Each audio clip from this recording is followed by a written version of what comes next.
I'm Tina Paulus, your functional health coach. I wanted to talk to you today about 4 decisions that you must make if you have mold illness and the things to consider to make them.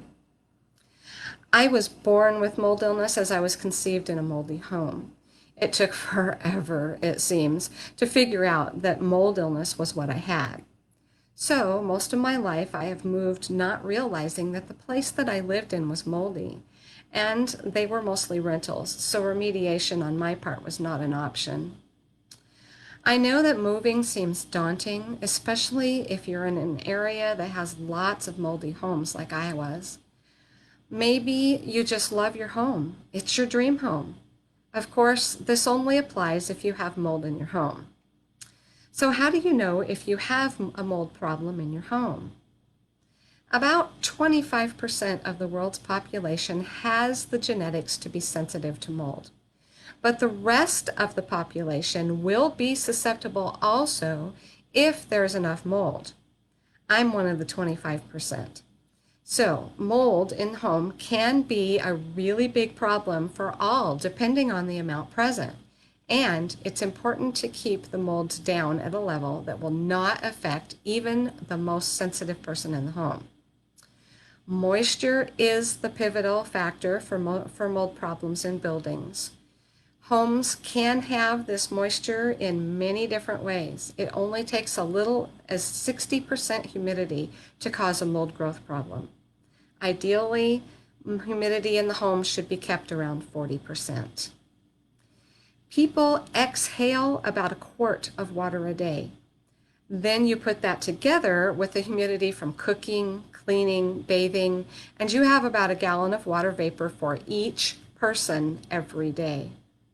So there needs to be some way for that to be dried so mold does not grow in the home, because it only takes a couple of days at the right humidity for mold to grow. And mold is not the only problem that comes from too much moisture in the building. Dust mites also love that moisture. With visible mold growth, the source of the water must be fixed. If you see something you think may be mold, you can take a sample using a piece of tape and have it tested. Or you can get one of those Petri dish tests like kits from places like Home Depot. So if you see visible mold, but do smell moldy or musty odors, that tells you that you have high enough moisture level that mold is actively growing somewhere that you can't see it. That is a good time to have your home inspected. So, how to decide to remediate or move? There are some things to consider when you find you have a mold problem in your home. You can remediate or move. Remediation, you love your home, maybe it's your dream home or a family home. Moldy homes can be fixed. Or 2, you or your mediator must have the expertise to address the mold problems depending on the needs of the inhabitants. Move. 1, if you may not have the time, money, energy, or expertise to fix your moldy home. 2, it's necessary for a home to work for the most sensitive inhabitant. These are things to consider when you have mold in your home. What would you do? With mold, would you remediate or would you move? Your health is worth it, so it would be really good to figure out. How to work with a professional mold remediation company. If you suspect that you have mold in your home, test it. This can be done with an ERMI test. It is also good to do a Hurts Me Too test to see at what level you're sensitive at. There are lots of places online now to get this done. Then you can decide if you want to remediate or move. If you're going to have your home remediated, make sure to find a reputable company in your area. A reputable company will test and make sure the cleaning is done to the point needed. Don't settle for less, as your family's health is number one. When looking for a mold remediation company, make sure to look into their certifications. If they don't list them on the website, then they probably don't have them. You should take the time to interview at least 3 mold professionals to ensure that you choose a reputable one.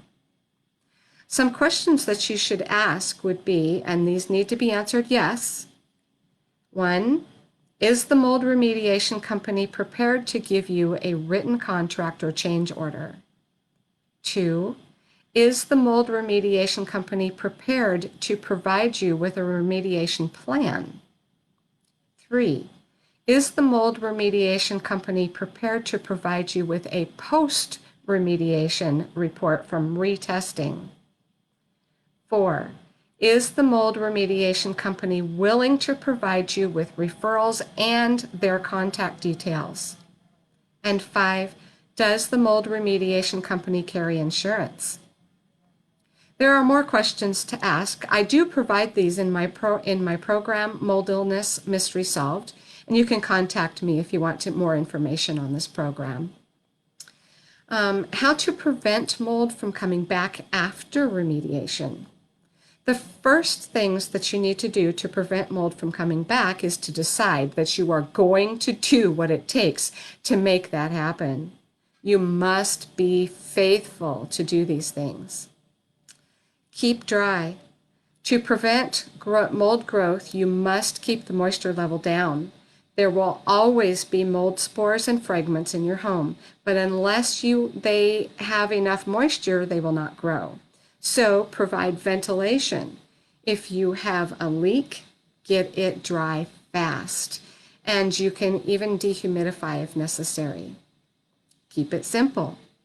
There is no need to go out and buy the latest and greatest chemical for keeping mold away.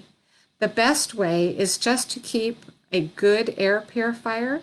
Make sure that you have good ventilation. Clean with a good HEPA vacuum and good old-fashioned soap and water to keep those surfaces clean, and then dry the area well. Just make sure to keep things clean and dry to prevent mold. If you already have a mold problem, it needs to be addressed. Then you will have to make a decision what to do about it. Remember, it can be done. It won't be easy, but make it simple.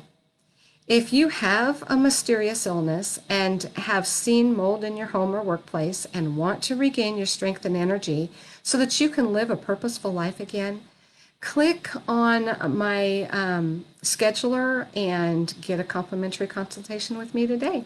Thanks. Have a mold-free day. Bye.